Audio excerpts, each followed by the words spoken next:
بلکہ کائیوں کی تباہی اور بڑی جنگ کی بات کرتا ہے۔ اس کی باتیں جنگ سے شروع ہو کر جنگ پہ ختم ہوتی ہیں۔ وہ اپنی قوم کو جنگ اور موت کے رومانس میں مبتلا رکھ کر اپنے اقتدار کی ہوس کو بڑھاوا دے رہا ہوتا ہے۔ اس کی تقریر میں وہ سارے عنصر نمایاں ہوتے ہیں جو آج تیسری دنیا کے غریب ممالک پہ قابض مقامی قوتوں اور استعمار کے ایجنڈوں کی تقریر میں پائے جاتے ہیں۔ اس کے برعکس گزشتہ قسط میں سردار عثمان کا صدارتی خطبہ سننے کے لائق تھا، جس میں وہ ہیومن ریسورس پہ انویسٹمنٹ کی بات کرتا ہے، یونیورسٹی و ہسپتال کے قیام کا اعلان کرتا ہے، تجارت کو بڑھاوا دے کر دائمی امن و بھائی چارے کی بات کرتا ہے۔ یہ ساری وہی باتیں ہیں جو آج بھی ترقی یافتہ ممالک کی قیادت کی تقاریر میں پائی جاتی ہیں۔ آئیے آپ کو لیے چلتے ہیں کائی قبیلے کی طرف۔ کائی قبیلے میں کیا ہو رہا ہوتا ہے یہ جاننے کے لیے ہمارے ساتھ رہیے اور بیل آئیکن دبانا نہ بھولیے۔ ناظرین، کائی قبیلے میں سردار کے اعلان کے عین مطابق یونیورسٹی کی تعمیر جاری ہے۔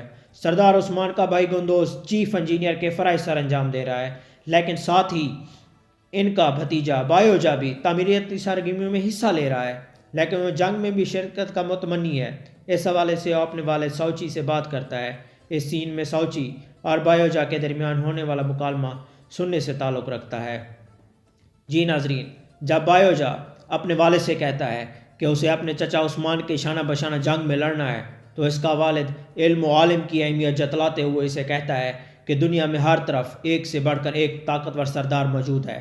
ہر ایک کے پاس ہزاروں کے حساب سے سپاہی موجود ہیں، لیکن عالم و دانش مند موجود نہیں ہیں۔ ہر ریاست و ہر قبیلہ اہل دانش کو اپنے پاس جگہ دینا چاہتا ہے، اسی وجہ سے اس دانشگاہ کی تعمیر کر رہے ہیں ہم لوگ۔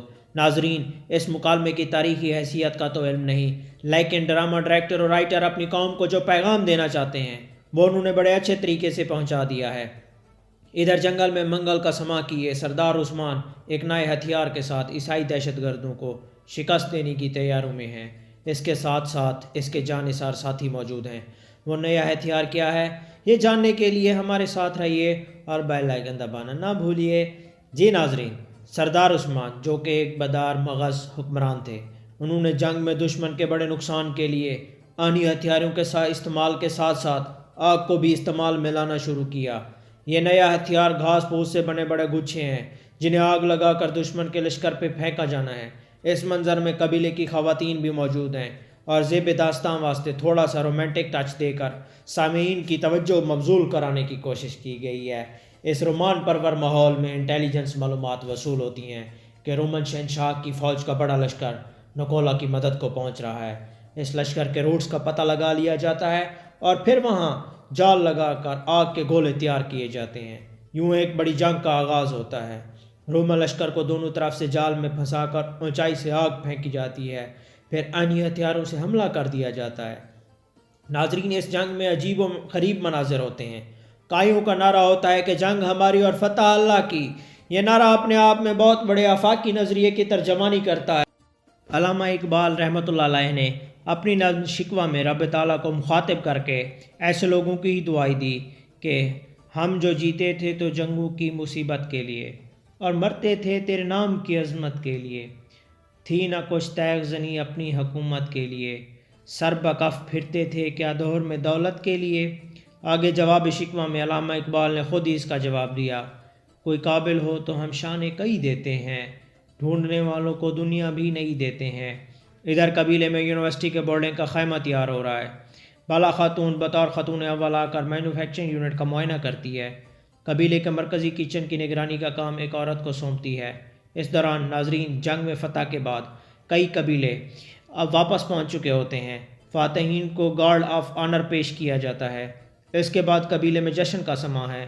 پورے سوغت میں نئے زمانے کا دلی ضمیر وہ میرا مطلب داؤد آغا اعلان کرتے ہیں کہ سرداران کے قتل کا بدلہ لے لیا گیا ہے۔ رومی اور بازنطینیوں کے سلیپنگ سیلز منہ میں انگلی ڈالے رہ جاتے ہیں کہ اس کی خبر انہیں کیوں نہ ہو سکی۔ یہاں آپ کو یہ بتاتے چلیں کہ رومیوں اور بازنطینیوں کے سلیپنگ سیل سے مراد یہاں تاجر عبداللہ اور اس کا منہ بولا بیٹا سلمان ہے۔ قبیلے میں سردار ادریس انہی کے گینگ کا حصہ ہے۔ قبیلے میں خوشی کے دن لوٹ رہے ہیں۔ بران الپ اور گونچا گل خاتون کی نزدیکیاں بڑھ رہی ہیں۔ اس کے درمیان پیار کا رشتہ شہینہ اور ترگت کے پیار کا صدیق رہا ہے۔ اسی طرح ایک دوسرے کے قریب آنا، مستیاں کرنا، ایک دوسرے کو ٹوٹ کر چاہنا۔ اللہ خیر کرے گونچا کا انجام شہینہ جیسا نہ ہو، جسے ظالم درندے منگولوں نے جلا کر شہید کر دیا تھا۔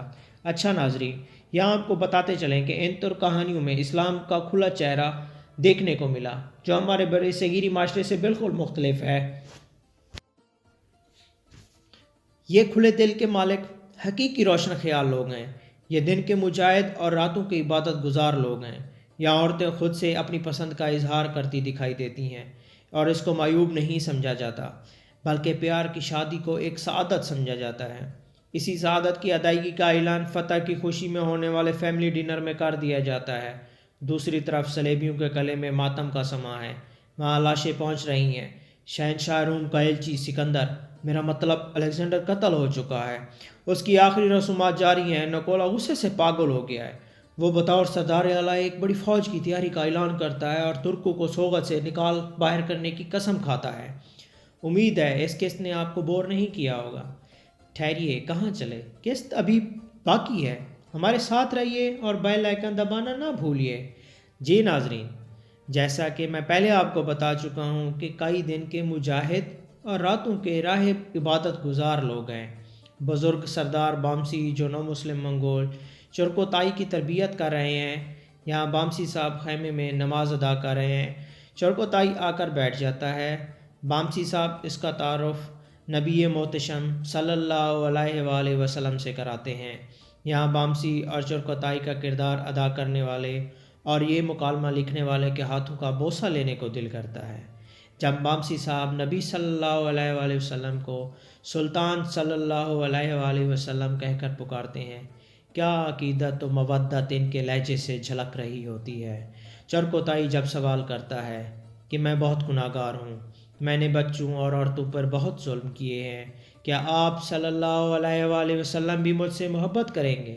اس کے لہجے کا والہانہ پن اداکاری سے ہٹ کر حقیقی لگنے لگتا ہے، مگر بامسی صاحب رحمت للعالمین کا نام لے کر چرکوتائی کو گلے لگاتے ہیں اور اس کے لیے دعا کرتے ہیں۔ ناظرین، کایوں میں عشق رسول صلی اللہ علیہ وسلم بلٹ ان موجود تھا۔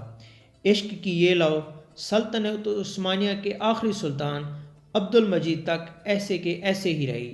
اس سے آگے ہم دیکھیں گے سردار عثمان اپنے سرداری خیمے میں ایک اہم وفد سے میٹنگ کر رہے ہیں۔ وہ میٹنگ کیا ہے، اس بارے جاننے کے لیے ہمارے ساتھ رہیے اور بیل آئیکن دبانا نہ بھولیے۔ جیسا کہ میں آپ کو پہلے بتا چکا ہوں، سردار عثمان ایک نہایت ہی بیدار مغز حکمران تھے۔ وہ جنگ و جدل سے ہٹ کر اسلام کے افاقائی نظریہ انصاف میں مبنی فلاحی ریاست قائم کرنا چاہتے تھے۔ اسی وجہ سے انہیں تاجروں کا ازحد خیال تھا۔ اسی وجہ سے وہ اس زمانے کا سی پیک سائن کرنے جا رہے تھے۔ اسی سی پیک اتھارٹی کا چیئرمین شپ وہ اپنے والد ارطغرل غازی کی وصیت کے مطابق اپنے چچا کو سونپ بیٹھے، اور ان کے بزنس پارٹنر بھی غیر ملکی جاسوس ہی تھے۔ اسی وجہ سے مستقبل میں نقصان کا اندیشہ تو بہرحال موجود ہے۔ ادھر سلیبی قلعوں میں فوجی ہلچل نظر آ رہی ہے۔ بیلجیک کے گورنر کو آیا نکولا فوجی ساز و سامان کو تیاری کا حکم دے چکا ہے، اور دوسری طرف کئی قبیلے میں چرکوتائی کے دل میں ہلچل شروع ہو چکی ہے، اور اس کی حرکتیں بامسی صاحب کی جوانی سے ملتی جلتی ہیں۔ قبیلے کے مرکزی کچن خیمے میں داخل ہوتا ہے۔ وہاں اس کی ملاقات آئگل خاتون سے ہوتی ہے، اور یہیں سے چرکوتائی کا سین بیان ہونے جا رہا ہے۔ اس کے بعد کیا ہوا، یہ جاننے کے لیے ہمارے ساتھ رہیے اور بیل آئیکن دبانا نہ بھولیے۔ جی ناظرین، صدارتی خیمے میں رات کا روح پرور منظر ہے۔ بالا خاتون لباس شب باشی میں ملبوس زنان خانے میں سردار عثمان کا انتظار کر رہی ہے، لیکن سردار عثمان چمڑے کا ٹکڑا سامنے رکھ کر نئی مجوزہ ریاست کا جھنڈا ڈیزائن کر رہے ہیں۔ ایک خانہ بدوش خیموں میں رہنے والا چرواہ اپنے زمانے کی خونخوار عالمی طاقتوں سے ٹکر لے کر ایک نئی ریاست کے قیام کا سوچ رہا ہے۔ اس کی کمٹمنٹ اور ڈٹرمنیشن دیکھ کر اقبال نے شعر کہا تھا، کوئی قابل ہو تو ہم شانے کئی دیتے ہیں، ڈھونڈنے والوں کو ہم دنیا بھی نہیں دیتے ہیں۔ جی ناظرین، کیا اچھا لگا؟ کیا مزید اچھا دیکھنا چاہتے ہیں؟ کمنٹ باکس میں فیڈ بیک دیجیے اور چینل کو سبسکرائب کیجیے، لائک کیجیے اور شیئر کیجیے۔ ہاں، بیل آئیکن دبانا نہ بھولیے۔ شکریہ۔